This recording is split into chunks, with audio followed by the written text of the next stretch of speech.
Father Larry Rice here. I am in the kitchen, and since so many people have been asking for recipes and videos after seeing some of the things I cook on Facebook and Instagram, I thought, what better way to start than with an American classic, biscuits.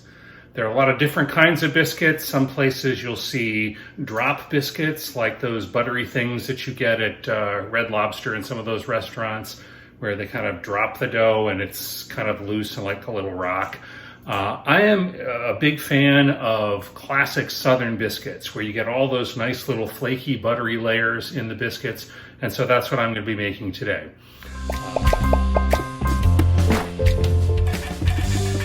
I've got all my tools laid out. The first thing that I do when preparing to make biscuits is to get my butter ready. You can use a lot of different fats to make your biscuits. Some people use vegetable shortening. Some people prefer lard. I like good old-fashioned butter. There are a lot of different ways of working the butter into the flour that you're using. Some people like to kind of mix it with their hands. There are different kinds of pastry blenders you can use. This is kind of a blade type. There's also the type with wires on it. You can also do this cutting the fat into the flour using a food processor if you're careful and don't over process it.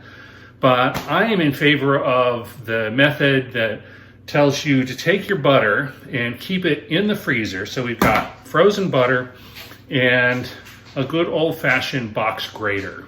And I'm going to grate the butter on the box grater, and that will make it fold into the flour much more easily and much more evenly.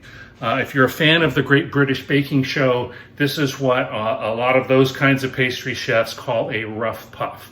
So that's the next step, is I'm going to grate my frozen butter and get that ready to add into the rest of the mixture. Okay, here we go. If you don't want to get the butter on your hands as you're grating it, just use the wrapping paper on the butter to grab it. You need to work fairly quickly because you don't want the butter to come up to room temperature. It's really essential that it stay cold while you're working with it. And I am starting with an entire stick of butter, which makes the biscuits a little more short, or a little more fat than they would be in some other recipes, but as I have worked with it, this is the system that works best for me. Your mileage may vary. That last bit is always tough. Don't get any chunks of your fingers in the butter. Okay, we'll shake that out of the grater. That looks like a lot of butter, but the fact is it's mostly air because we've grated it up. Okay. Set that aside for a sec. Okay.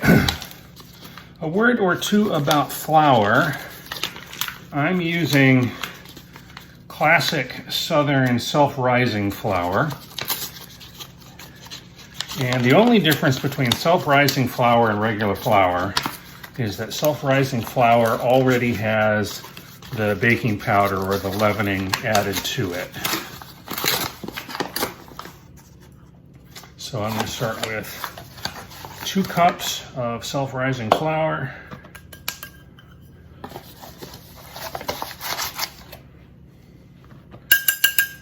Okay, I'm not going to bother to sift the flour, but I'm going to whiz it around with a wire whisk just to work some air into it. And you can optionally put in a little bit of sugar at this point if you want. Now, if instead of biscuits you're making like shortcake or shortbread for shortcake or strawberry shortcake, you would put in about 1/3 of a cup of butter at this, or sugar rather, at this point. And I'm not going to do that. I'm just going to gently toss the grated frozen butter with the self-rising flour. So it's basically mixed pretty well. Okay, next in we're going to put in about 3/4 of a cup of buttermilk. Now, in an emergency, you can substitute milk that you have soured with about a teaspoon of vinegar but actually real buttermilk works better, I think. So it is worth having buttermilk around for that reason. Okay, I'm going to stir that together. There's always going to be a little bit of variability about how much liquid you need, depending mostly on what your humidity is, because flour tends to absorb some humidity from the air.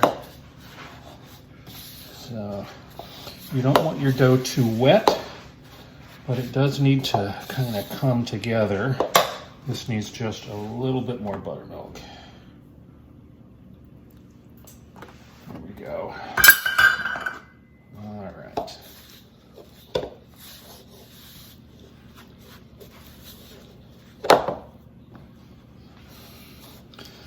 Okay, right now it's looking kind of rough and shaggy, and that is okay. All right, I'm gonna put a little bit of flour on the work surface here and turn it out.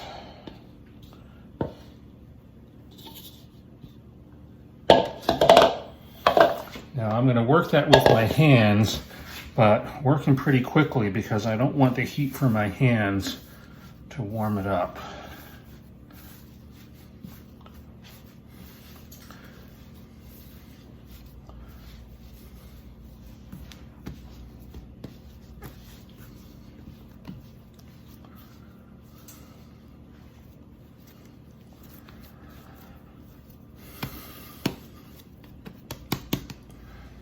Okay, a little more flour.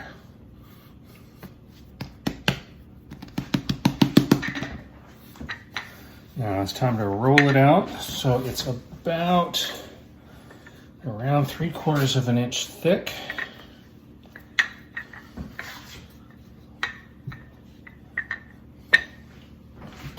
And let me get my baking pan ready.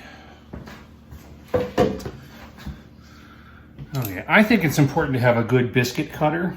Some people will tell you that you can cut biscuits using a jar or a glass or something, but the problem is you need a sharp edge on your biscuit cutter. So you want to cut through the dough. If you use something like a jar or a glass with a blunt edge, it doesn't cut the dough, it kind of squeezes it, and that tends to sort of seal the edges. And if the edges are sealed, it doesn't rise properly. Similarly, when you're cutting it, don't ever twist the biscuit cutter because that also tends to seal the edges. So I'm going to get as many rounds as I reasonably can.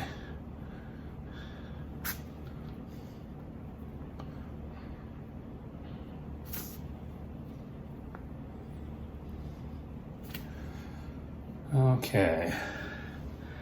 Now, when you put them on the pan, one trick I like is to flip them over and to put the nice flat edges up. So you get a nice flat, crisp edge on the top of the biscuits. And I like them just barely touching on the pan.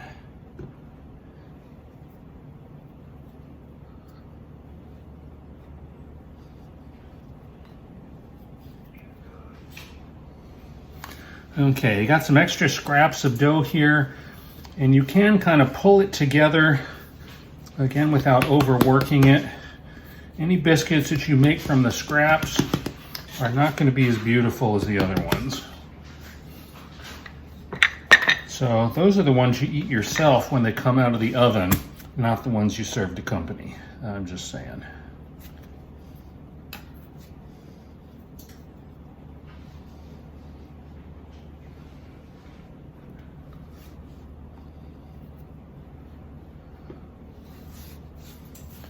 Again, I'll pull that together.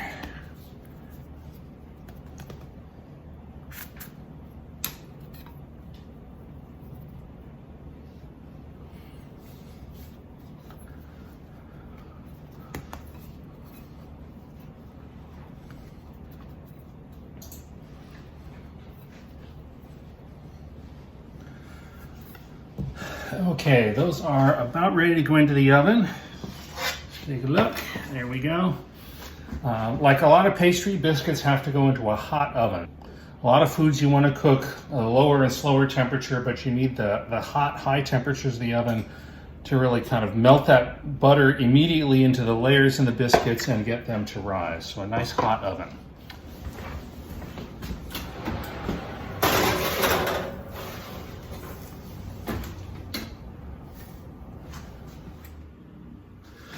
All right, let's take these guys out and see how they look.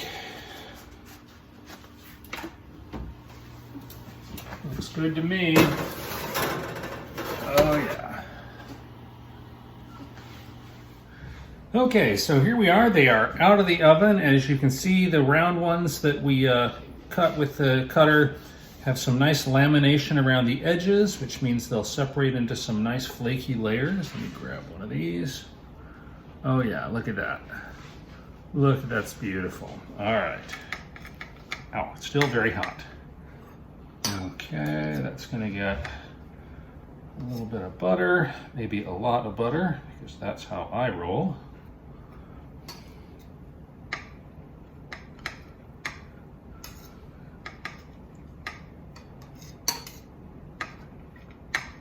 Beautiful. Okay, and then we've got some really nice homemade raspberry jam. That's going to go on there as well. Oh yeah, I think that's a good biscuit.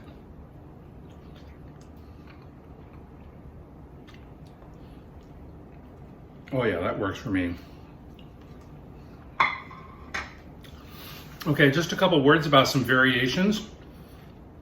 Right before turning the biscuits out and rolling and cutting them, if you want, you could put in a small handful of some fresh herbs, or say 3/4 of a cup of some fresh grated cheddar cheese, something like that. If you wanted to, you could even add a little bit of sugar and some cinnamon and raisins to make kind of a dessert biscuit. Although, if you're going to do that, you could just as easily put in a couple of eggs and 1/3 cup of sugar and whatever dried fruit or additives you want, and then what you get are not biscuits, then you get scones, so which are also delicious. So no way to lose there. So there's a batch of biscuits. Thank you for joining me today, and we'll see you next time in the kitchen.